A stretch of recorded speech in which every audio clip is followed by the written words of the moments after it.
Hello guys and welcome to Skynomics academy.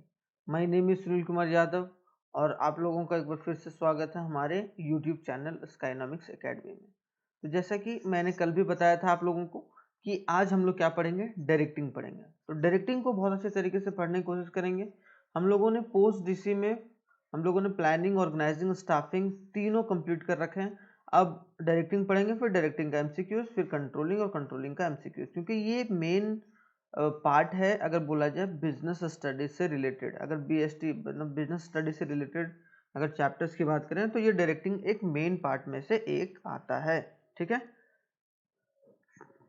तो अगर किन्हीं को पूरा प्लेलिस्ट चाहिए तो CUET 2023 के नाम से एक प्लेलिस्ट बना हुआ है अलग से हमारे यूट्यूब चैनल पर।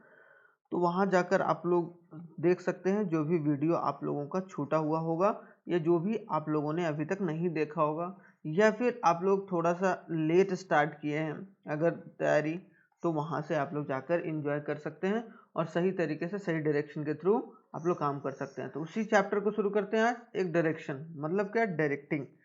तो डायरेक्टिंग का मीनिंग क्या होता है? तो डायरेक्टिंग का मीनिंग होता है it gives it means giving a instruction and guiding a people in doing work. Simple सी बात है कि अगर कोई पर्सन क्या कर रहा है, अगर पर्सन कंपनी में क्या कर रहा है, किसी को गाइड करके चल रहा है, किसी को गाइड करके चल रहा है कि भाई तुम्हें ये काम ऐसे करना चाहिए, ये काम ऐसे करना चाहिए, तो वो हमारा क्या हो गया, एक तरीके से गाइडिंग दे रहा है ना, या गाइडिंग या इंस्ट्रक्शन प्रोवाइड कर रहा है जो सुपीरियर है या फिर हमारा जो हायर लेवल का डायरेक्टर्स हैं। तो वो सब अगर आपको डायरेक्ट कर रहे हैं तो हम लोग उसको क्या बोलेंगे, डायरेक्टिंग। या गाइड कर रहे हैं तो हम लोग उसको क्या बोलेंगे, डायरेक्टिंग। तो अकॉर्डिंग टू थ्यू हेमन के द्वारा ये बोला गया था कि directing consist of the process technique, और जिसके द्वारा एक इशू किया जाता है क्या, instruction and making the decision that operates are carried from the original plan. कि जो आपने ओरिजिनली जो भी ओरिजिनल प्लान बनाया है उस प्लान के थ्रू आप लोग क्या करते हैं, जो भी नीचे सबऑर्डिनेट रहते हैं या लेबर रहते हैं उनको डायरेक्शन प्रोवाइड किया जाता है। क्या प्रोवाइड किया जाता है, डायरेक्शन। और उसी डायरेक्शन को हम लोग क्या बोलते हैं, डायरेक्टिंग। ठीक है, तो चलिए I hope so directing clear होगा। अब चलिए थोड़ा सा आगे बढ़ते हैं। फीचर्स ऑफ डायरेक्टिंग क्या होता है? तो फीचर्स ऑफ डायरेक्टिंग फटाफट पढ़ते हैं। फीचर्स मतलब एक तरीके से बोला जाए कि उसके क्या क्या कैरेक्टरिस्टिक्स हैं, क्या क्या कैरेक्टरिस्टिक्स हैं, क्या क्या गुण है, कि अगर कोई डायरेक्टिंग अच्छे से करता है कंपनी में तो उसका क्या होगा। It initiates action. इसका मतलब क्या है कि वो एक्शन को चालू करने में काम करता है। जैसे मान लो कि ये क्या है, काम करने वाला ग्रुपिंग है। अब ये है क्या, ये गाइड कर रहा है इन लोगों को, भाई ये काम करो, ऐसे काम करो, ऐसे काम करो। तो इसका मतलब क्या है, ये बंदा एक इन लोगों को डायरेक्शन दिखा रहा है या मतलब डायरेक्ट कर रहा है, तो इसको डायरेक्टिंग बोलेंगे। तो इसीलिए इंपॉर्टेंट हो जाता है कि वो एक्शन को शुरू करने के लिए वो इंपॉर्टेंट रोल प्ले होता है।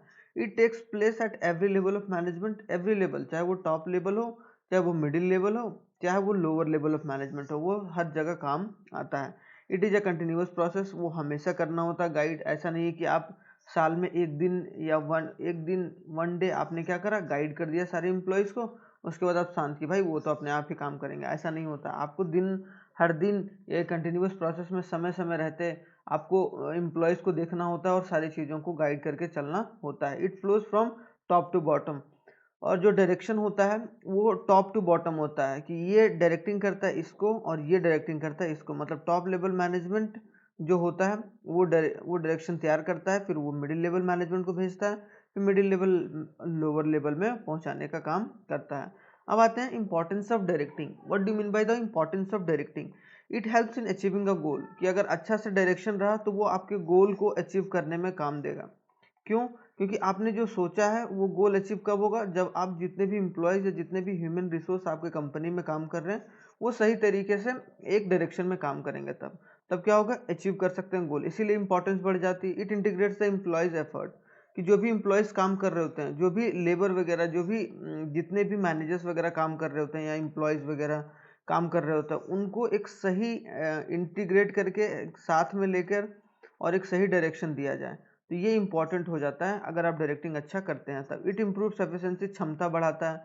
जैसे क्या, कोई काम अगर आप कोई काम अकेले कर रहे हैं तो आप उसको कर तो लोगे, लेकिन उसमें क्या होगा कि आपका वो क्षमता इंक्रीज करने के लिए आपको एक ग्रुप होगा, और ग्रुप को अगर आप गाइड करके चल रहे हैं तो आपको क्या होगा, उससे इम्प्रूव करेगा इंडिविजुअल भी और जो ग्रुप आपकी कंपनी का भी गोल अचीव होगा, मतलब इंडिविजुअली भी इम्प्रूव होगा बंदा, और क्या होगा कि ऑर्गेनाइजेशन भी इम्प्रूव होगा। इट फैसिलिटेट अ चेंज, कि कुछ चेंजेस करने हैं तो उसमें काम आता है। इट प्रोवाइड्स अ स्टेबिलिटी, और ये क्या करता है, कोई भी ऑर्गेनाइजेशन को एक स्टेबिलिटी प्रोवाइड करता है, क्योंकि stability is the most important.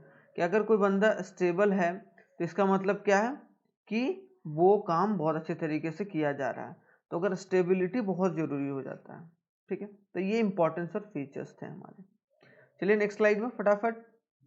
Principal of directing, देखो what are the principles of directing. Key principles of directing एक होता है ना, कुछ कानून होते हैं, या बोला जाए कि कुछ एक प्रिंसिपल बने रहते हैं कि हम लोग इस तरीके से काम करेंगे। तो there are important principles of directing, क्या क्या है। Principle of maximum individual contribution, कि एक इंडिविजुअल जो भी कंपनी में काम कर रहा है वो ज़्यादा से ज़्यादा कैसे कंट्रीब्यूट कर पाए हमारे गोल के अकॉर्डिंगली, ठीक है। उसके बाद principle of harmony of objective, कि जो भी ऑब्जेक्टिव है उसे बहुत हारमोनी तरीके से, शांति तरीके से, फुलर यूटिलाइजेशन के थ्रू, फुलर कोऑर्डिनेशन के थ्रू हम लोग उसको अचीव कर पाएँ। Principle of unity of command, की यूनिटी ऑफ कमांड बहुत ज़रूरी है। यूनिटी ऑफ कमांड मतलब क्या, सब लोग एक साथ जुटकर, सारे जो भी एम्प्लॉयज़ हैं वो एक साथ जुट के सारे कामों को करें, या कोई भी परेशानी आ रहा है तो सारे मिलकर एक साथ खड़े रहें। तो वो यूनिटी बहुत ज़रूरी है। अगर यूनिटी नहीं है इसका मतलब क्या है कि आप डायरेक्टिंग के प्रिंसिपल पर खड़े नहीं उतर रहे हैं। उसके बाद फोर्थ आता है प्रिंसिपल ऑफ डायरेक्शन टेक्निक, कि आपका टेक्निक कैसा है। आप जो डायरेक्टिंग कर रहे हैं, जो आप डायरेक्शन प्रोवाइड कर रहे हैं एम्प्लॉयज़ को, उसका आपको टेक्निक कैसा है, कुछ क्या आप उसमें आप टेक्निक में चेंजेस कर रहे हैं कुछ समय समय पर, या नहीं कर रहे हैं, या किस तरीके से, या अप्रोप्रिएट टेक्निक प्रोवाइड करवा रहे हैं कि नहीं। प्रिंसिपल ऑफ मैनेजरियल कम्युनिकेशन, कि आपका जो कम्युनिकेशन स्किल्स है वो क्या आपका सही तरीके से जो आप बता रहे हैं, मतलब क्या कि जो मैनेजर जो बता रहा है वो क्या सब ऑर्डिनेट तक पहुंच पा रहा है, सब ऑर्डिनेट तक पहुंच पा रहा है या नहीं पहुंच पा रहा है, ये चीज़ इंपॉर्टेंट है, ये प्रिंसिपल है। Principle of use of informal organisation, जो भी इनफॉर्मल ऑर्गेनाइजेशन मतलब जो भी लेबर वगैरह इस्तेमाल किया जा रहा है, ठीक है, उसको आप सही तरीके से गाइड करके या सही तरीके से उसको एक तरीके से मोटिवेशन प्रोवाइड करके आप आगे लेकर चल रहे हैं कि नहीं चल रहे हैं। अगर चल रहे हैं इसका मतलब क्या है कि आप प्रिंसिपल पर खरे उतर रहे हैं। फिर क्या, प्रिंसिपल ऑफ लीडरशिप, की जो भी लीडरशिप, जो भी जिनको लीडरशिप प्रोवाइड किया गया है पर्टिकुलर ऑर्गेनाइजेशन को, क्या वो लीडरशिप स्किल्स दिखाकर वो अपनी लीडरशिप को इम्प्रूव कर रहा है कि नहीं कर रहा है। अगर कर रहा है तो प्रिंसिपल ऑफ लीडरशिप भी मोस्ट इंपॉर्टेंट है। क्यों, और ये किसके द्वारा प्रोवाइडेड किया जाता है, provide by the managers, by this subordinate get influence by the manager. कि यार मैनेजर इतना मेहनत कर रहा है, अगर घर का मुखिया बहुत अच्छा मेहनत करेगा, मान लो किसी कंट्री का अगर प्राइम मिनिस्टर जो है वो अगर अच्छे से काम ना करे, तो क्या उसके नीचे वाले जो एम्प्लॉयज़ रहेंगे या सरकारी कर्मचारी रहेंगे वो अच्छे से काम करेंगे, बिल्कुल नहीं करेंगे। तो ये बात इंपॉर्टेंट है, लीडरशिप बहुत ज़रूरी है। तो ये प्रिंसिपल ऑफ डायरेक्टिंग है। I hope so principal of directing भी क्लियर होगा। अब चलते हैं नेक्स्ट स्लाइड पर। क्या एलिमेंट ऑफ डायरेक्टिंग की, क्या क्या एलिमेंट है जो डायरेक्टिंग के। तो डायरेक्टिंग के बहुत सारे एलिमेंट्स हैं, उसमें 4 एलिमेंट जो होते हैं वो मोस्ट इंपॉर्टेंट, और यहाँ से जो एमसीक्यूज आते हैं वो बहुत आते हैं। तो ये बात याद रखिएगा, यहाँ पर इन चारों टॉपिक को अभी हम लोग डिटेल में डिस्कस करेंगे फटाफट, ताकि आप लोगों को कान से एक बार निकल जाए।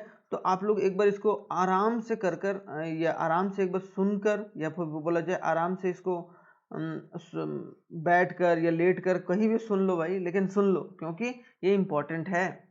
तो element of directing, the process of directing involves a guiding, coaching, instructing, motivating and leading the people in an organisation to achieve a organisational objective. देखो जो भी सारी चीज़ें की जा रही है, देखो अगर बोला जाए कि पोस्ट डीसी जो है वो सारा काम क्यों किया जा रहा है, ताकि जो एक ऑर्गेनाइजेशन है या एक कंपनी का जो है वो गोल पूरा हो सके, या फिर बोला जाए उसका ऑब्जेक्टिव पूरा करने के लिए तो ये फंक्शंस ऑफ मैनेजमेंट हो रहा है। कि मैनेजमेंट प्लानिंग कर रहा है, ऑर्गेनाइजिंग कर रहा है, स्टाफिंग कर रहा है, डायरेक्टिंग कर रहा है, कंट्रोलिंग कर रहा है। तो ये चीज़ किया क्यों जा रहा है, ताकि ऑर्गेनाइजेशन का ऑब्जेक्टिव पूरा हो सके, ये बात याद रखिएगा। So in the view of the above statement the elements of directing are as follow. Supervision, कि देख रहे कैसा करना, मोटिवेशन कर रहे कि नहीं, मोटिवेट कर रहे हो कि नहीं एम्प्लॉयज़ को, लीडरशिप और कम्युनिकेशन। तो ये 4 चीज़ SMLC ऐसे याद रखिएगा, ठीक है, SMLC। तो इससे क्या है, सुपरविजन, मोटिवेशन, लीडरशिप और कम्युनिकेशन।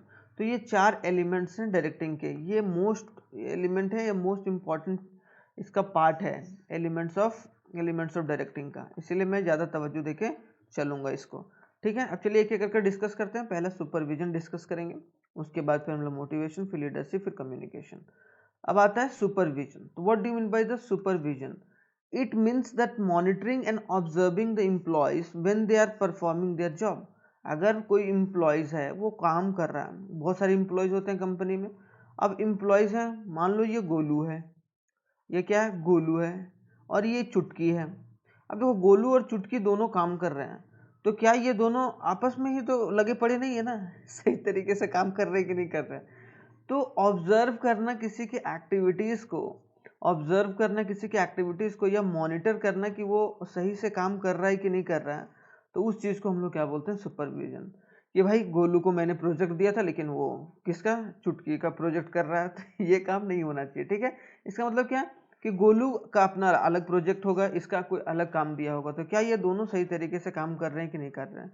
तो अकॉर्डिंग टू वाइटलेस, जो वाइटलेस के द्वारा बोला गया, supervision refers to direct and immediate guidance and control the subordinates in performance of their task. कि जो भी टास्क दिया जा रहा है, जो भी परफॉर्मेंस दिया जा रहा है, या नहीं, जो भी टास्क दिया जा रहा है सबऑर्डिनेट्स को, क्या वो सही तरीके से कर रहे हैं कि नहीं कर रहे हैं। अगर नहीं कर रहे हैं तो फिर उनको उसके हिसाब से कोऑर्डिनेट करके, उनके हिसाब से उनको गाइड करके उनका काम अच्छा करवा सकते हैं। तो पहला जो होता है एलिमेंट्स ऑफ डायरेक्टिंग, कि आप सुपरवाइज करो कि बंदा वो काम कर रहा है कि नहीं कर रहा है। अब इंपॉर्टेंस क्या, क्यों महत्व हो जाता है सुपरविजन का, तो it provides a guidance and leadership. ये गाइडेंस प्रोवाइड करता है, एक लीडरशिप प्रोवाइड करता है। इट मोटिवेट्स द एम्प्लॉयज को मोटिवेट करता है। क्यों? क्योंकि भाई अगर कोई देख रहा है, ठीक है, अगर कोई आपको देख रहा है, जैसे यहाँ यहाँ मैंने अभी एग्जाम्पल दिया चुटकी का। अब चुटकी कोई खराब काम कर रही है, मान लो कि वो अच्छे तरीके से काम, वो अपने टास्क को पूरा नहीं कर रही है, तो वो टास्क को सही करने का जो मोटिवेशन है, या बोला जाए कि जो लीडरशिप प्रोवाइड करेगा कि भाई यार तुम ऐसा काम करो, ऐसे काम करो, अगर वो सच में वैसा काम करके चली जाती है, तो इसका मतलब क्या है कि उसका मोटिवेशन बढ़ेगा। तो सुपरविजन बहुत जरूरी है, देख रेख बहुत जरूरी है।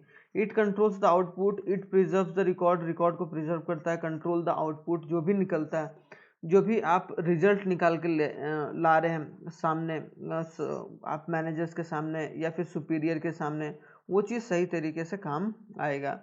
And it licence between the management and the workers, और ये एक तरीके से बोला जाए कि मैनेजमेंट और वर्कर्स के बीच में कोऑर्डिनेशन प्रोवाइड करता है, ठीक है। It helps in grievance handling, कि जो भी ग्रीवेंस मिलेगा, या जो भी आपको कमीशन मिल रहा है, जो भी सैलरी मिल रहा है, उसमें आपकी बढ़ोतरी होगी, तो उससे क्या होगा, उससे और मोटिवेशन होगा भाई। और क्या, it provides on the job training. एक तरीके से ये ऑन द जॉब ट्रेनिंग का एक प्रॉपर या बेस्ट एग्जांपल है, ऑन द जॉब ट्रेनिंग। कि आप जब जॉब कर रहे हैं तब आपको वहाँ देखा जा रहा है। इसका मतलब एक तरीके से आपको, अगर आप कुछ खराब काम कर रहे हैं या कुछ अच्छे से नहीं कर पा रहे हैं, तो आप पूछ सकते हैं आप सुपीरियर से, और सुपीरियर आपको बताएंगे भी, क्योंकि वो एज इन द सेंस उन्हें ऑर्गेनाइजेशनल ऑब्जेक्टिव को पूरा करना है। तो I hope so meaning of supervision और उसका इंपॉर्टेंस दोनों क्लियर होगा। अब चलते हैं मीनिंग ऑफ मोटिवेशन, जो दूसरा है, ठीक है। अब मीनिंग ऑफ मोटिवेशन क्या होता है, तो मोटिवेशन आता है सुपरविजन के बाद। It means to act in a desired manner to achieve a certain organisation goal. कि किस तरीके से एक सर्टेन या डिजायर्ड मैनर में काम किया जाए, एक्ट किया जाए, डिजायर्ड वे में एक्ट किया जाए, ताकि जो गोल है वो पूरा हो सके। जैसे अकॉर्डिंग टू विलियम स्कॉट के द्वारा बोला गया, motivation means the process to stimulate the people to action to accomplish a desired goal. कि किसी भी पर्सन को, मान लो कि ये सबऑर्डिनेट है, ये बेचारा दुखी है, ठीक है, सबऑर्डिनेट है, ये दुखी है, तो मैनेजर क्या करेगा या सुपीरियर क्या करेगा, सुपीरियर इसको मोटिवेट करने का काम करेगा। सुपीरियर मोटिवेशन देगा ताकि वो जो भी काम करे वो एक तरीके से डिजायर्ड वे में करे, मन लगा के काम करे, और ताकि गोल को अचीव कर पाए। तो ये गोल को अचीव करने के लिए मोटिवेशन बहुत ज़रूरी है, चाहे वो इंटरनल हो या फिर एक्सटर्नल हो। प्रोसेस ऑफ मोटिवेशन क्या है? An unsatisfied needs to the individual creates a tension and which stimulates his drive. अगर किसी का नीड पूरा नहीं हो रहा है, इसका मतलब क्या रहा है, वो टेंशन क्रिएट कर रहा है, तो तब उसमें मोटिवेशन की जरूरत पड़ेगी। This drives generate in the search of behaviour to satisfy such needs, और वो एक बिहेवियर के सर्च में रहता है कि जहाँ से वो अपनी नीड्स को सेटिस्फाई कर पाए। When the need is satisfied the individual is relieved of the tension. जब उसे टेंशन, जब उसको वो नीड पूरा हो जाता है, मान लो कोई किसी की बेटी की शादी, कोई इम्प्लॉयज़ है, ठीक है, कोई इम्प्लॉय है, ठीक है, उसको कंपनी में कोई काम करने वाला है। अब उसकी बेटी की शादी है, क्या है, उसके बेटी की शादी है, मान लो उसकी बेटी का नाम मिंकी है, क्या है, मिंकी। अब मिंकी की शादी है भाई, अब मिंकी की शादी है तो मिंकी के लिए, शादी के लिए उसको थोड़ा बहुत कुछ पैसा चाहिए, लेकिन वो चीज़ पता चल गया एक मैनेजर को, तो मैनेजर ने क्या करा कि हेल्प कर दिया उसका कुछ मॉनेटरी बेनिफिट्स को लेकर। तो इसका मतलब क्या है कि अगर वो हेल्प किया है तो उसके अंदर क्या आएगा, अपने आप से मोटिवेशन आ जाएगा, मतलब बिना बोले मोटिवेशन आ गया, यार ये लोग मदद करते हैं तो इनके लिए कुछ भी करेंगे। तो इन द सेंस क्या, इसी तरीके से मोटिवेशन को इंक्रीज किया जा सकता है, टेंशन को रिलीफ करके। तो आई होप सो मोटिवेशन भी क्लियर होगा। अब थोड़ा सा इंपॉर्टेंस भी पढ़ लेते हैं मोटिवेशन का। यहाँ तक मजा आ रहा है कि नहीं मजा आ रहा है, एक बार थम्स अप करके लाइक बटन, देखिए वैसे मैं बोलता नहीं हूँ कि भाई लाइक बटन दबा दीजिए, लेकिन अगर आप लोगों को इच्छा कर रहे हैं तो कर दीजिए, नहीं तो फिर आप यहाँ से नॉलेज क्रिएट कीजिए और आराम से जहाँ अपना जीवन है वहाँ जिए। ठीक है। Motivation is considered as an important because of the following benefits, एक तरीके से बहुत अच्छा बेनिफिट दिया जाता है। क्या, it improves the performance, motivation रहता है अच्छा अगर एम्प्लॉयज मोटिवेट रहता है, अगर एम्प्लॉयज मोटिवेट रहता है तो एक तरीके से क्या बोला जाए कि इम्प्रूव करता है performance. Build a positive attitude, की कंपनी में एक पॉजिटिव एटीट्यूड बना रहेगा, पॉजिटिवली वो लोग सारे वर्क को कर सकते हैं, और एक बोला जाए कि एटीट्यूड जो है वो बना हुआ रहेगा, तो पॉजिटिव एटीट्यूड बना रहता है अगर मोटिवेशन रहता है। रिड्यूस द एम्प्लॉयज टर्नओवर, कि जो एम्प्लॉयज का टर्नओवर है, देखो एम्प्लॉयज का टर्नओवर का मतलब क्या होता है कि जो एम्प्लॉयज छोड़ के जाते हैं, क्या एम्प्लॉयज अगर छोड़ के ज़्यादा जा रहे हैं या ज़्यादा ज्वाइन कर रहे हैं, तो जो छोड़ने का काम है ना, जो लीव कर रहे हैं ना कामों को, तो वो कम हो जाएगा। क्यों? क्योंकि उनको यहाँ से सारे नीड्स पूरे हो जा रहे हैं। इंट्रोड्यूसेस चेंजेस, अगर देखो जब बंदा खुश मिजाज रहता है ना तो वो अच्छे से सोच पाता है और सही तरीके से वो कुछ चेंजेस के बारे में या इम्प्रूवमेंट के बारे में सोच सकता है, तभी वो इम्प्रूव कर पाएगा या अपने काम में और एक्सपर्ट हो सकता है। तो ये सब सारी चीज़ें कब होंगी, जब एक मोटिवेशन, जब मोटिवेशन उन लोगों के पास रहेगा, या बोला जाए मोटिवेट रहेंगे सारे एम्प्लॉयज। और रिड्यूस एब्सेंटिज्म, मतलब कि एब्सेंट बहुत कम करेंगे, लोग बहुत एब्सेंट करते हैं ना, जब यार कि यार वहाँ काम धंधे मन नहीं लगता, चलो ऐसा छुट्टी मारते हैं। तो छुट्टी मारते हैं क्यों है? क्योंकि उनको उनके अंदर एक मोटिवेशन नहीं होता काम करने को, तो वो काम करना बहुत ज़रूरी है। तो that is end of the importance of motivation. तो आई होप सो मोटिवेशन भी क्लियर होगा।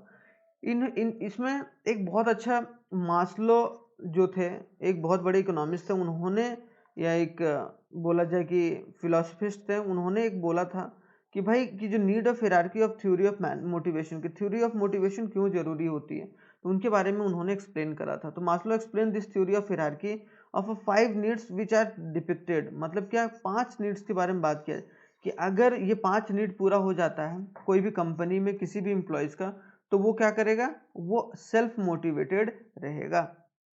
तो ये कौन कौन सा है भाई, बेसिक साइकोलॉजिकल नीड्स, जैसे कि जो हंगर है, थर्स्ट है, शेल्टर है, स्लीप है, तो वो सब अगर, या basic salary helps to satisfy this needs, अगर उसका बेसिक नीड्स पूरा हो जा रहा है, सबसे पहले कि क्या उसका बेसिक नीड्स पूरा हो रहा है कि नहीं, कि कपड़ा, घर, मकान, वो सब सारी चीज़ें अचीव हो रही हैं कि नहीं, तो वो बेसिक साइकोलॉजिकल नीड्स होता है। ठीक है।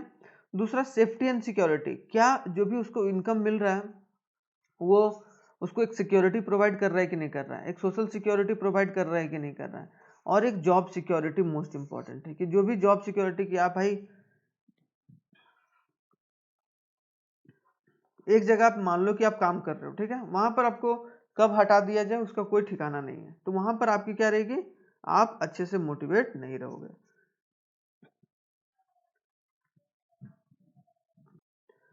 तो अच्छे से मोटिवेट रहने के लिए क्या करना होगा, आपको एक जॉब सिक्योरिटी देनी होगी।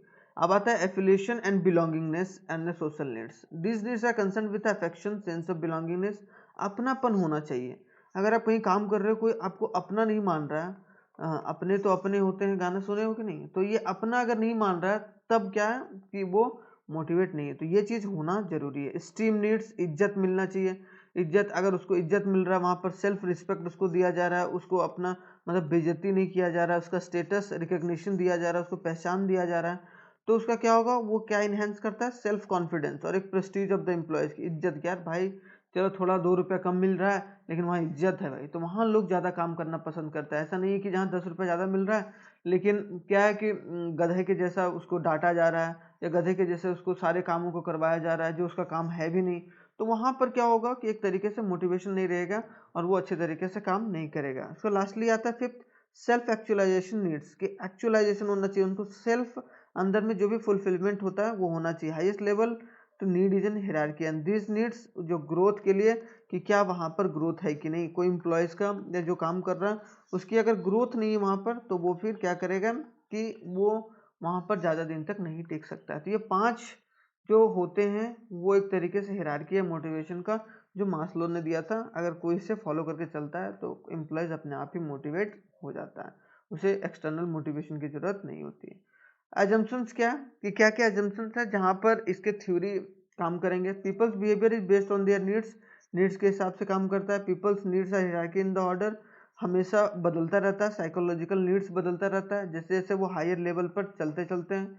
Satisfy the needs can be a no longer a motivate of the person, satisfied needs can no longer motivate a person, only at next higher level needs can be motivate a person।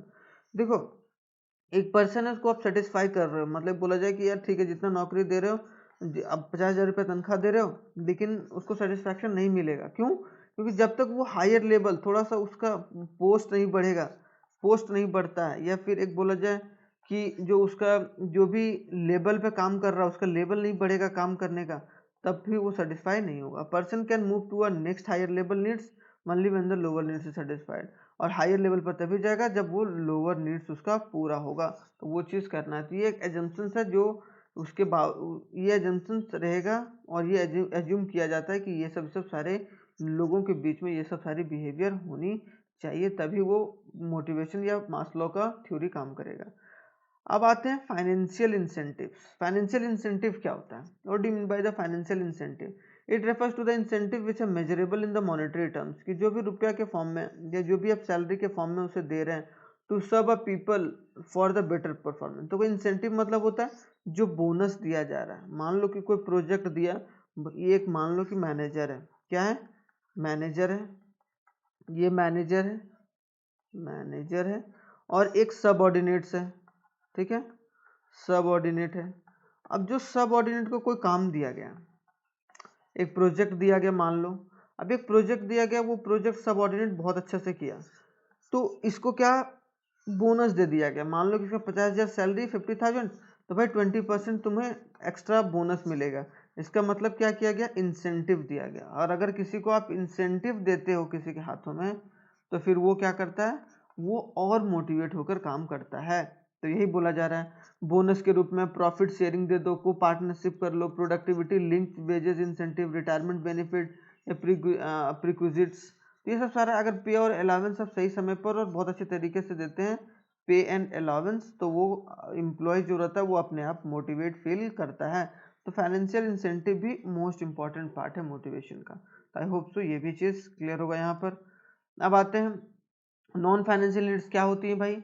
It refers to those incentive which provide a satisfy psychological, वो एक तरीके से पैसे के रूप में, लेकिन ये दिमागी तौर पर, मतलब एक बोला जाए साइकोलॉजिकल नीड्स अगर पूरा हो रहा है, जो कि बोला जाए साइकोलॉजिकल या बोला जाए सोशल या फिर इमोशनल, सोशल या इमोशनल, कि किसी के दुख में अगर आप साथ हैं तो क्या है, अपने इमोशनल नीड्स उसका पूरा कर दिया। कोई अगर समाज में अगर कोई उसे प्रताड़न कर रहा है, या बोला जाए समाज में अगर कोई उसे सही से इज्जत नहीं दे रहा, तो आप उसको इज्जत प्रोवाइड कर रहे हैं, तो वो चीज़ साइकोलॉजिकल नीड्स पूरा करने का। Various financial non financial incentives होता है, स्टेटस दे रहे हैं, जॉब इनरिचमेंट, जॉब सिक्योरिटी दे रहे हैं उसको, कि भाई आप कोई नहीं 50 साल तक 50+ जब तक होंगे तब तक आपको दिया जाएगा, बाद में आपको रिटायरमेंट भी दिया जाएगा। तो वो सब सारी चीज़ें अगर कोई करके चल रहा है, इसका मतलब क्या है कि वो नॉन फाइनेंशियल इंसेंटिव भी बहुत अच्छे तरीके से देके चल रहा है। अब आता है इम्प्लॉयज पार्टिसिपेशन। इम्प्लॉयज का पार्टिसिपेशन, की कोई भी अगर मान लो कि कोई प्रोग्राम्स हो रहा है, तब प्रोग्राम्स वगैरह में आप किसी सारे इम्प्लॉयज़ को पार्टिसिपेट करने के लिए सबको बोल रहे हैं कि भाई आप आओ पार्टिसिपेट करो, सब चीज़ करो। तो बहुत सारी चीज़ें होती है कि सारा पैसा जो होता है, मनी ही सारी चीज़ों को पूरा नहीं करता है, कभी कभी नॉन मनी भी काम करता है। ऑर्गेनाइजेशनल क्लाइमेट कैसा है, वहाँ का इन्वायरमेंट कैसा है, करियर एडवांसमेंट, क्या वहाँ से उसका पर्सनल ग्रोथ हो रहा है कि नहीं, रिकग्नाइज किया जा रहा है कि नहीं, और इम्प्लॉयज़ को एम्पावर किया जा रहा है कि नहीं, बढ़ने के लिए उसको नहीं बोला जाता कि मोटिवेट किया जा रहा है। तो ये सब नॉन फाइनेंशियल इंसेंटिव्स होते हैं। तो I hope so non financial और फाइनेंशियल इंसेंटिव के बीच में डिफरेंस भी क्रिएट हो गया होगा। अब आते हैं लीडरशिप। अब लीडरशिप का मतलब क्या होता है? मोटिवेशन पढ़ लिए हम लोग, सुपरविजन पढ़ लिए। अब आते हैं leadership. It may be defined as a process of influencing a behaviour and a performance of a people in a group so that their efforts are directed towards the achievement of goal. मतलब कोई leader अगर अच्छा नहीं है, leadership मतलब किसी को, अगर किसी कंपनी का लीडरशिप अगर अच्छा नहीं है तो इसका मतलब क्या, वो कंपनी सही से ग्रो नहीं करेगी।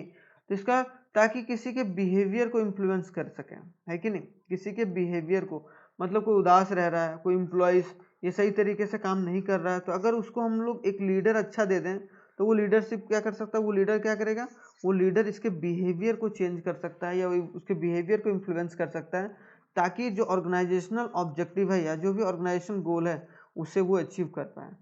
तो according to George Terry, leadership is an activity of an influencing people to strive willingly in a group objective.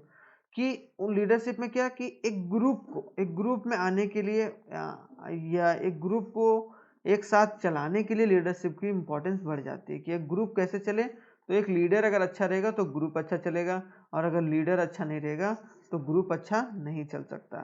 ठीक है, अगर मान लो घर का मुखिया अगर एक है, और घर का मुखिया जो है, जो घर का जो हेड है, जो भी हाउस का हेड है, अगर वो सही तरीके से पूरा फैमिली को चला के चलेगा तो वो फैमिली अच्छे से चलेगी। लेकिन सारे लोग अगर अपने आप में ही मान लो कि अपने आप को ही लीडर मान रहे हैं, ठीक है, तो वो घर अच्छे से नहीं चलेगा। इसके लिए क्या है, इसका मतलब क्या है, एक हिरार्की होता है, वो हिरार्की को सॉल्व करना बहुत ज़रूरी है। तो I hope so meaning of leadership भी आप लोगों को समझ में आ गया होगा। अब थोड़ा सा इम्पोर्टेंस जल्दी से पढ़ लेते हैं। अब इम्पोर्टेंस ऑफ लीडरशिप क्या है, importance of leadership influence the behaviour of people. कि एक लीडर जो होता है वो क्या करता है, वो लीडर क्या करता है, इन्फ्लुएंस करता है बिहेवियर ऑफ द पीपल। कि पीपल का जो भी बिहेवियर है वो कैसा कर रहा है, क्या कंट्रीब्यूट कर सकता है, एक उसके अंदर जान डालना, वो काम किसका है, लीडरशिप का काम है। ठीक है, प्रोवाइड अ कॉन्फिडेंस, वो कॉन्फिडेंस देता है, सपोर्ट प्रोवाइड करता है, इंकरेज करता है कि भाई तुम कर सकते हो, यू कैन डू इट। तो जो भी सारे काम दिए गए हैं, तो एक बोला जाए कि प्रोवाइड करता है कॉन्फिडेंस। इंट्रोड्यूस अ चेंजेस, कि कोई चेंजेस लाना है, मान लो कि कोई प्रॉब्लम आ गया, अब उस प्रॉब्लम में कोई चेंजेस लाने हैं, तो उस चेंजेस को इंट्रोड्यूस कौन करता है, एक लीडर करता है।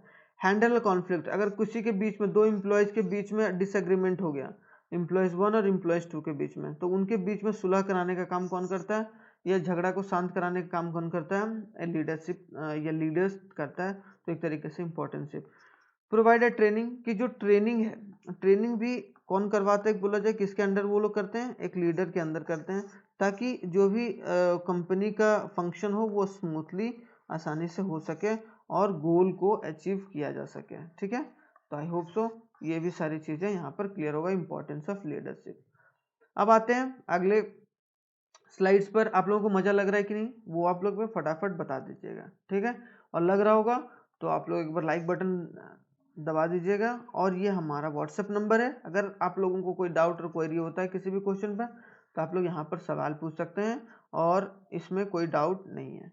अब आते हैं क्वालिटीज ऑफ गुड लीडर। एक जो लीडर होता है उसकी क्या क्या क्वालिटीज होते हैं, तो फिजिकल क्वालिटी अच्छी होनी चाहिए, मतलब हाइट, गुड हाइट होना चाहिए, वेट होना चाहिए, हेल्थ अच्छा होना चाहिए, अपीयरेंस अच्छा रहना चाहिए, नॉलेज अच्छी होनी चाहिए, इंटीग्रिटी, मतलब क्या वो ऑनेस्ट है कि नहीं हॉनेस्ट है, अगर है तो इसका मतलब क्या है कि उसके अंदर अच्छी एक गुड लीडर है वो। इनिशिएटिव, क्या वो कुछ करेज करने का, मतलब रिस्क लेने का क्षमता है नहीं है, मतलब कोई इनिशिएट, कोई भी काम को इनिशिएट करने का है कि नहीं, या फिर वो काम को वेट कर रहा है कि यार वेट करते हैं अभी कुछ होगा होगा देखेंगे देखेंगे, ऐसे नहीं कि हर वक्त क्या करता है, कुछ इनिशिएट करने का। कम्युनिकेशन स्किल कैसी है, अगर उसका कम्युनिकेशन स्किल अच्छा है तो बहुत अच्छी बात है, तो इसका मतलब गुड लिसनर होना चाहिए, टीचर होना चाहिए, काउंसलर होना चाहिए।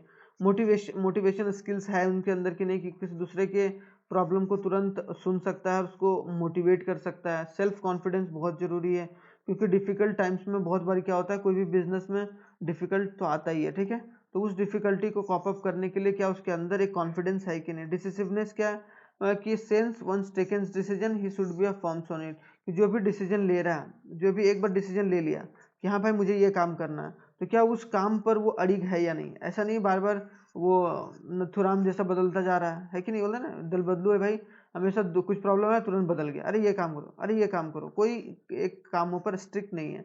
तो वो डिसिसिवनेस होना बहुत जरूरी है। सोशल स्किल है कि नहीं, क्या वो फ्रेंडली बिहेवियर या सोशल बिहेवियर का बंदा है कि नहीं, अगर ये सब सारा है इसका मतलब क्या, उसमें क्वालिटी ऑफ गुड लीडर्स है और एक अच्छा लीडर बन सकता है। तो ये सब सारी चीज़ें, ठीक है। अब चलिए नेक्स्ट स्लाइड पर। अब लीडरशिप स्टाइल क्या होना चाहिए? देखो 3 तरीके का लीडरशिप स्टाइल होता है और लीडरशिप स्टाइल की जैसा पैटर्न है लीडरशिप स्टाइल बहुत। अब जैसे हिटलर था, अब हिटलर क्या था? हिटलर कौन सा लीडर था? एक तरह से डिक्टेटर लीडर था वो भाई, बिल्कुल नहीं ऑटोक्रेटिक था, मतलब जो है सो हम करेंगे, कंप्लीट कंट्रोल मेरे पास रहेगा। तो एक तरीके से बोला जाए कि हिटलर क्या था, एक तरीके से वो सारी बातों को अपने हिसाब से काम चलाना चाहता था। तो different types of leadership style होता है। पहला क्या, ऑटो अथॉरिटेटिव और ऑटोक्रेटिक लीडरशिप, एक होता है डेमोक्रेटिव और पार्टिसिपेटिव लीडरशिप, और एक होता है फ्री रेन और लेजे फेरे लीडरशिप। तो ये ऑथोरिटेटिव क्या होता है? Authoritative leaders exercise the complete control over a subordinate. He centralized the power in himself and takes all decision without consulting the subordinates। कि अगर बिना सबऑर्डिनेट के कंसल्ट से अगर सारा काम वो कर रहा है और जितने भी उनके नीचे काम कर रहे हैं, मान लो कि हाई टॉप लेवल है, अब टॉप लेवल का अगर मान लो कि जो वो लीडर कैसा है और कि ऑथोरिटेटिव है, कि वो बोलेगा भाई ये काम करो, तो सबऑर्डिनेट एक तरीके से वहां पर उसको कंट्रोल करके चलता है, सबऑर्डिनेट को कंट्रोल करके, उससे कोई बात सुन नहीं रहा है भाई, मैं जो बोल रहा हूँ वो करना पड़ेगा, हिटलर टाइप में। तो वो एक ऑटोक्रेटिक लीडर है। डेमोक्रेटिक लीडर क्या है? सबकी बातों को सुन रहा है, मतलब सबऑर्डिनेट की बातों को भी सुन रहा है, मतलब क्या? Democratic take a decision after a consultation and encourage and participation of subordinate. कि सबऑर्डिनेट की बातों को सुनकर जो सुपीरियर है वो डिसीजन ले रहा है, ये जो एक लीडर है वो डिसीजन ले रहा है, तो उसको क्या बोलेंगे? डेमोक्रेटिक। मतलब सबका साथ सबका विकास वाला बात है, मतलब सबका साथ सबका विकास। ठीक है, सबका साथ सबका विकास। तो सबका साथ सबका विकास अगर करके चल रहा है, इसका मतलब क्या? सभी लोगों को एक साथ लेके चल रहा है, इसका मतलब डेमोक्रेटिक है। एक फ्री रेन और लेजे फेरे का मतलब it involves the complete delegation of authority so that subordinate themselves take a decision and a free rein leaders avoid a holding powers and surrender the authority to the subordinates. यहाँ पर क्या रहता है? ज्यादा power किसके पास रहता है? Subordinate.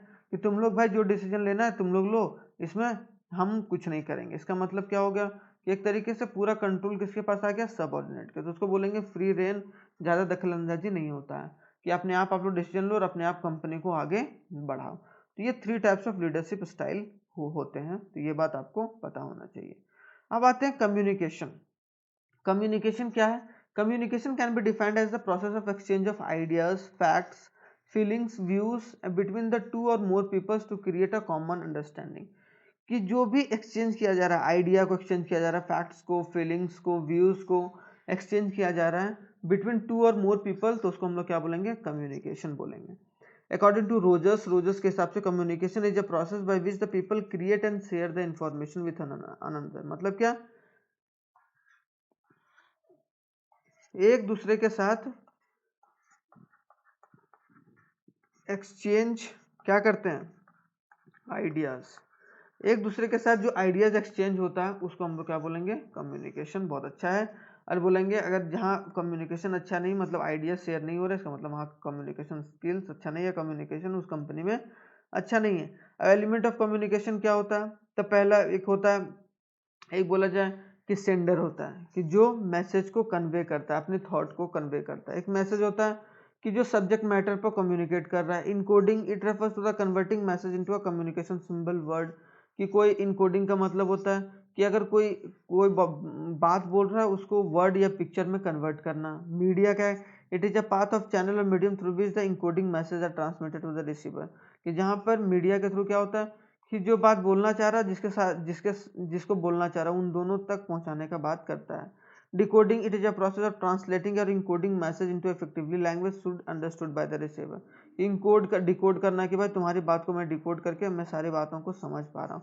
किसी ने बोला कि हाँ यार ये तो ये बोल रहा है, तो वो डिकोडिंग हो गया। रिसीवर, जो पर्सन रिसीव करता है message from the Sanders. Feedback, ये फीडबैक क्या होता है कि कैसा रिएक्शन है भाई जो सेंडर है, जो रिसीवर है वो उसका रिएक्शन कैसा है, कि जो हम काम दे रहे हैं वो सही से काम कर रहा है कि नहीं कर रहा है। नॉइज इट इज ऑब्स्ट्रक्शन और हिंड्रेंस, एक हिंड्रेंस है जो हैम्पर करता है कम्युनिकेशन प्रोसेस को, मतलब शोर शराबा।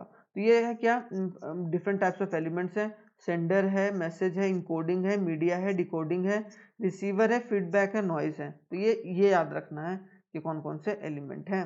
आई होप सो ये भी चीज़ें यहाँ पर क्लियर होंगी।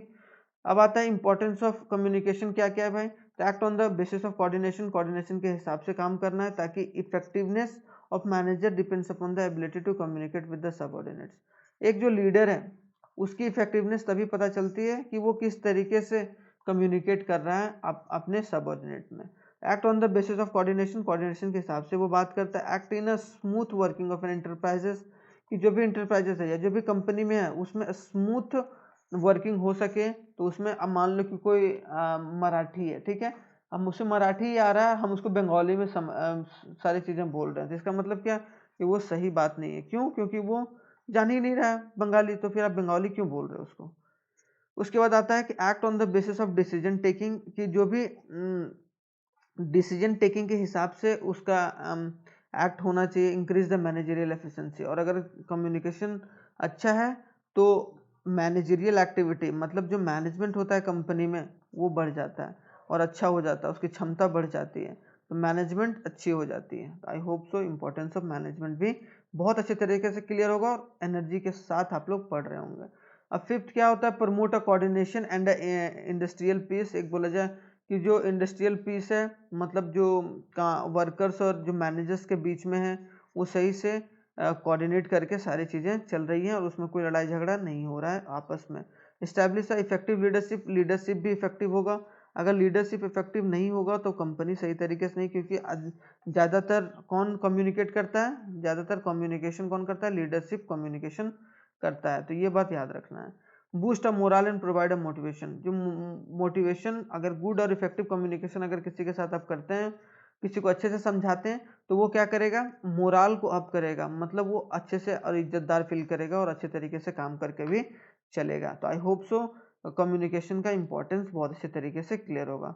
अब आता है फॉर्मल कम्युनिकेशन क्या होता है। फॉर्मल मतलब कि जैसा it refers to the communication taking place through the official channel in the organisation, कि अगर ऑफिशियली चैनल के थ्रू अगर हम लोग उसको कम्युनिकेट कर रहे हैं, जिसका मतलब क्या हो गया? फॉर्मल कम्युनिकेशन है। मतलब it may be a oral or a written in some popular network use for the जैसे single chain network, single chain network का इस्तेमाल होता है। Wheel network is all communication passes through the one superior who acts as a central, कि भाई कोई किसी को दिक्कत हो रहा है तो हम सुपीरियर को वो काम दे दिए। तो व्हील नेटवर्क मतलब एक तरीके से ऐसा चलता रहेगा व्हील के जैसा, तो याद रखिएगा, ठीक है। तो ये चीज़।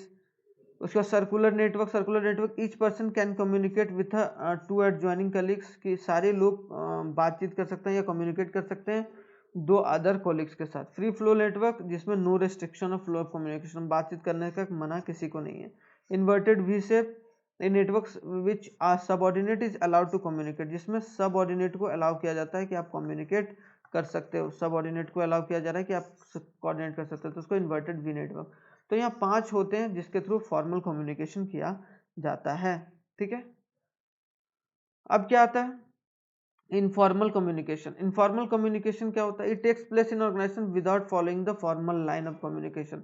इसमें फॉर्मल तरीके से बात नहीं होता है, इनफॉर्मली, जैसे नहीं बोलते इनफॉर्मल मीटिंग, यार कि मैंने ऐसे मिलने आ गए, ऐसे कुछ दे दिए, इसका मतलब कोई आप कंपनी के हिसाब से काम बात नहीं कर रहे हो, आप अपने हिसाब से काम करते हो। सम पॉपुलर नेटवर्क जो यूज होता है सिंगल स्ट्रैंड, सिंगल स्ट्रैंड में होता है। In information passes from one person to another in यार भाई ये काम हो रहा है, ये काम हो रहा है, आपस में वर्कर्स जो हैं एक दूसरे को बातें कर रहे हैं, इसका मतलब क्या है? ये इनफॉर्मल कम्युनिकेशन है। गॉसिप्स, कि आपस में गॉसिप्स हो रहे, one person passes information to everyone else and a non selective basis, यार कि किसी को भी बोल रहा है कंपनी के बारे में या कुछ भी बोला जा रहा है जो कंपनी में अफवाह वगैरह है, तो वो गॉसिप्स वगैरह, तो एक इनफॉर्मल कम्युनिकेशन है। Probability network, in this network the information is pass randomly by one person to whom he comes contact with, कि किसी के जो भी मिल रहा है उसको वो बात बता रहा है, भाई कंपनी बहुत अच्छी है या वो कंपनी बहुत खराब है, तो ये इनफॉर्मल कम्युनिकेशन है। क्लस्टर, क्लस्टर मतलब सबको एक साथ, individual communicates without only those whom are trust, कि only those whom he trust, कि उसी बंदे के साथ वो बात को शेयर कर रहा है जिसको वो ट्रस्ट करता है, तो वो हो गया क्लस्टर। तो आई होप सो ये तीनों चीज़ें, single stand, gossips, probability networks और क्लस्टर्स, ये चारों कंप्लीट होंगे बहुत अच्छे तरीके से और आपका कॉन्सेप्ट भी क्लियर होगा। अब बैरियर ऑफ कम्युनिकेशन क्या आता है? कभी कभी क्या होता है कि कुछ रुकावटें आती हैं कुछ ताकि एक कम्युनिकेशन सही तरीके से ना हो। तो कब कम्युनिकेशन सही तरीके से नहीं होता? Manager usually face a several problems due to a certain barrier, and causing a failure of communication and miscommunication. This barrier, बहुत सारे बैरियर्स आते हैं, कभी कभी बात नहीं हो पाती है वर्कर्स के बीच में, वर्कर्स बात करना नहीं चाहते हैं, ठीक है, वर्कर कुछ आपस में बैठे हुए हैं भाई स्ट्राइक पर, अब वो बात नहीं करना चाह रहे हैं, तो वो कौन कौन सा बैरियर है? तो देयर आर 3 बैरियर्स होते हैं। तो पहला होता है सिमेंटिक बैरियर, ठीक है, they are concerned with the meaning of words and symbol. Semantic barrier arises in the process of encoding and decoding of message, कि अगर किसी को जो बात बोला जा रहा है, ठीक है, जो बात बोला जा रहा है वो अगर अराइज हो रहा है कि अच्छे तरीके से वो इनकोड नहीं कर पा रहा है या डिकोड नहीं कर रहा मैसेज को, और या उसको वर्ड और सिंबल में कन्वर्ट नहीं किया जा रहा है, या फिर जो वर्ड और जो सिंबल में बताया गया वो चीज़ वो समझ नहीं पा रहा है, तो उसको हम लोग क्या बोलेंगे? उसको बोलेंगे सिमेंटिक बैरियर। तो दिस बैरियर आर फॉलो कि बैडली एक्सप्रेस मैसेज, कि मैसेज रॉन्ग वर्ड में बोला गया, कुछ छोड़ दिया गया, या जो भी चीज़ बोला गया उसको वोकेबलरी जो वर्ड है वो समझ में नहीं आया, ठीक है, तो ये हो सकता है। तो एक तरीके से बैरियर है कि अगर आप जो वर्ड बोल रहे हैं, सिंबल जो आप इशारा कर रहे हैं, वो अगर सही तरीके से लोगों को समझ में नहीं आ रहा है, तो वो सिमेंटिक बैरियर है, वो लोग समझ नहीं पाएंगे। Symbol with a different meaning, same word or a symbol carry a different meaning. अब कुछ आप किसी को बोल रहे हो, किसी को कुछ इशारा दे रहे हो, वो कुछ और समझ रहा है। इसका मतलब क्या है कि वो एक तरीके से कम्युनिकेशन प्रॉब्लम है, और वो क्या हो गया? सिमेंटिक बैरियर है, जिसमें वर्ड और सिंबल से रिलेटेड आता है। सिमेंटिक बैरियर समझ में आया। अब सिमेंटिक बैरियर में 4 और हैं। आप देखते हैं फॉल्टी ट्रांसलेशन की, अगर आप ट्रांसलेशन बताया गया कि आप ट्रांसलेशन ही उल्टा बोल दिए। अब मान लो कि ये बंदा को क्या मराठी आ रहा है, अब ये बंगाली बोल रहा है, तो बंगाली से आप मराठी कन्वर्जन रखे हुए, लेकिन वो गलत तरीके से ट्रांसलेट कर रहा है, तो वो चीज़ एक कम्युनिकेशन बैरियर है, और वो एक सिमेंटिक बैरियर होता है, एक सिमेंटिक बैरियर, याद रखिएगा। अनक्लैरिफाइड एजम्पशंस की, कुछ एज्यूम किया गया, मिसअंडरस्टूड हो गया message, may be misunderstood when the sender does not clarity of assumptions behind it, कि उस सही तरीके से उसको समझ नहीं पाया। कभी क्या होता है? Technical Jordan, specialist often use a technical language, कभी कभी नहीं होता है कि बिजनेस में कुछ टेक्निकल लैंग्वेज बोल दिया कि भाई डेप्रिसिएशन क्या है आपकी कंपनी का? डेप्रिसिएशन एक है कि डेप्रिसिएशन बोल दिए। डेप्रिसिएशन मतलब क्या? कि जो भी टूटा फूटा है कंपनी में उसकी कितनी वैल्यू है। आप बोले भाई कितना टूटा फूटा है ये बता दो, अब वो बंदा सही तरीके से नहीं समझ पा रहा है। तो एक है क्या कि आप जो टेक्निकल वर्ड बोल रहे हैं उसे वो समझ नहीं पा रहा है, तो इसका मतलब क्या है कि वो सिमेंटिक बैरियर है। बॉडी लैंग्वेज और जेस्चर डिकोडिंग, कि अगर जो आपका बॉडी लैंग्वेज है वो समझ नहीं पा रहा है, तो इसका मतलब क्या है कि जैसे आप आंख बड़ा करके कर रहे हो, तो कुछ कि भाई कुछ लगता है कि कुछ हो गया, इन लोग बोल रहा है कि भाई मजा आ गया, तो तो ये पर जेस्चर का डिकोडिंग नहीं कर पाए तो सिमेंटिक बैरियर हो गया। तो आई होप सो पहला जो बैरियर है वो आपको समझ में आ गया होगा। अब आता है psychological barrier. Psycho the state of mind both sender and receivers affect the process of communication, जहाँ पर जो सेंडर रहता है और जो रिसीवर रहता है वो दोनों दोनों का इफेक्ट होता है, या दोनों समझ नहीं पाता है कि मैं बोल क्या रहा हूँ, वो क्या बोल रहा है, दोनों को इफेक्ट होता है थ्रू, तो वो क्या साइकोलॉजिकल बैरियर है। Premature evaluation, communication likely to fail if the receiver evaluate meaning of the message before the sender complete. अब कुछ बोल रहा है, बड़बड़ा रहा है, सामने जो सेंडर है कुछ बोल रहा है, तो रिसीवर ने हाँ अच्छा तुम ये बोलना चाह रहे हो, तो इसका मतलब क्या हो गया? प्री मैच्योर इवैल्यूएशन, की पहले बात तो सुन ले भाई, बिना बात सुने हुए अगर कोई बोल रहा है तो वो साइकोलॉजिकल बैरियर है। लैक ऑफ अटेंशन, जैसे अब मान लो कि कोई एक लीडर है वो भाषण दे रहा है या फिर मोटिवेट कर रहा है या कुछ बता रहा है, लेकिन जो सबऑर्डिनेट है वो सही तरीके से सुन नहीं पा रहा है, इसका मतलब क्या? अटेंशन सही तरीके से सुन नहीं दिया, ग्रैप्स, और वो फिर उल्टा सीधा काम कर रहा है जाके। Loss of transmission and poor retention, कभी कभी क्या होता है कि ट्रांसमिशन सही तरीके से नहीं हो पाता है, like poor of the people due to the lack of interest और अटेंशन, की अटेंशन ज़्यादा नहीं है यार, इंटरेस्ट नहीं दिखा रहा है, तो उससे भी मिसकम्युनिकेशन होता है, तो वो एक तरीके से साइकोलॉजिकल बिहेवियर। डिस्ट्रस्ट, कि when the sender and receiver do not believe in each other, मान लो कि एक सेंडर है और ये रिसीवर है, कि कोई मैसेज ये दे रहा है इसको, अब लेकिन ये भाई कि ये जो बोल रहा होगा गलत ही बोल रहा होगा। अगर ये बोल रहा है कि भाई कल ये चीज़ होने वाला है, या बोला जाए कि कल आपके जो एम्प्लॉयज़ हैं वो स्ट्राइक पर जाने वाले हैं, लेकिन दोनों में भरोसा नहीं है, तो ये क्या बोलेगा भाई सेंडर, और रिसीवर बोलेगा भाई तुम यार ये फेंको मत, ठीक है, तो डिस्ट्रस्ट हो जाएगा, तो वो एक साइकोलॉजिकल बैरियर हो जाएगा। तो I hope so psychological barrier भी आपका कंप्लीट होगा। अब आते हैं ऑर्गेनाइजेशनल बैरियर भी होता है, कभी कभी ऑर्गेनाइजेशन का पॉलिसी समझ में नहीं आता है, रूल्स एंड रेगुलेशन समझ में नहीं आता, कभी कभी स्टेटस समझ में नहीं आता है कि भाई वो ज़्यादा ही दिखा रहा है, मैनेजर, कॉम्प्लेक्सिटी इन ऑर्गेनाइजेशन और ऑर्गेनाइजेशन फैसिलिटी की, जो भी ऑर्गेनाइजेशन फैसिलिटी दिया जा रहा है वो लोगों को पसंद नहीं आ रहा है। तो अगर ये सब सारे ऑर्गेनाइजेशन से रिलेटेड है कि जो भी ऑर्गेनाइजेशन दे रहा है वो चीज़ अगर समझ में नहीं आ रहा है, इसका मतलब क्या, कौन सा बैरियर है, ऑर्गेनाइजेशनल बैरियर है, ऑर्गेनाइजेशन की वजह से वो रुकावटें आई हैं या वो चीज़ काम नहीं हो पा रहा है। पर्सनल बैरियर होता है कि fear of change, the personal barrier is both sender and receiver में इफेक्टिव कम्युनिकेशन की, कम्युनिकेशन के हिसाब से वो अच्छे से कम्युनिकेट नहीं कर पाता। जैसे fear of change in authority, मान लो कि कोई सुपीरियर नया आने वाला है, ठीक है, फियर कि वो सुपीरियर बहुत अच्छा था भाई, अब ये सुपीरियर दूसरा आएगा वो पता नहीं कैसा होगा, तो इसकी वजह से वो दूसरे वाले सुपीरियर से बात करने से डरेगा। Lack of confidence of superior on his subordinate, कभी कभी क्या होता है सबऑर्डिनेट ट्रस्ट नहीं करता है सुपीरियर के साथ कि यार वो बंदा बेकार है, उससे क्या बात करना, तो वो सब सारा क्या है कि lack of confidence of the superior, superior का कॉन्फिडेंस नहीं, अनविलिंगनेस टू कम्युनिकेट, कभी कभी बात करना ही नहीं चाहता है, ठीक है, कि जो सबऑर्डिनेट रहता है वो बात करना नहीं चाहता है किसके, सुपीरियर के साथ, या सुपीरियर जो है वो सबऑर्डिनेट के साथ नहीं बात करना चाहता है। तो ये दोनों चीज़ें वहाँ पर होती हैं, तो ये एक तरीके से पर्सनल बैरियर है। क्यों? क्योंकि वो जो सबऑर्डिनेट है वो अपने अपने हिसाब से नहीं काम करना चाह रहा है ना।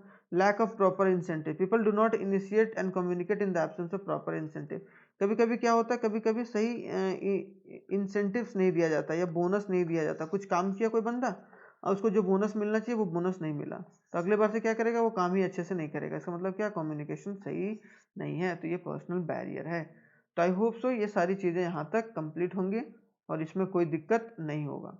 तो हम लोगों ने डायरेक्टिंग को बहुत अच्छे तरीके से पढ़ा। डायरेक्टिंग में अगर कोई भी प्रॉब्लम है तो हम लोग बोल सकते हैं, क्यों? क्योंकि डायरेक्टिंग क्या करता है, एक डायरेक्शन देने का काम करता है। हम लोगों ने सारे कॉन्सेप्ट को पढ़ा, और अगर कोई भी कॉन्सेप्ट में दिक्कत है तो आप हमें व्हाट्सएप के थ्रू ये वाले नंबर पर या फिर यूट्यूब के जो डिस्क्रिप्शन बॉक्स है या कमेंट बॉक्स है वहाँ पर आप लोग, वहाँ पर डिस्क्रिप्शन बॉक्स नहीं, आप कमेंट बॉक्स में बता सकते हैं।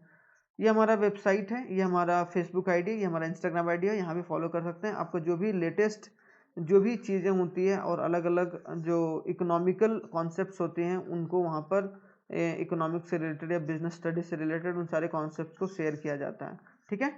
तो चलिए, थैंक यू वेरी मच, मिलते हैं नेक्स्ट वीडियो में, तब तक के लिए जय हिंद, और आप लोगों को ईद का बहुत बहुत मुबारक।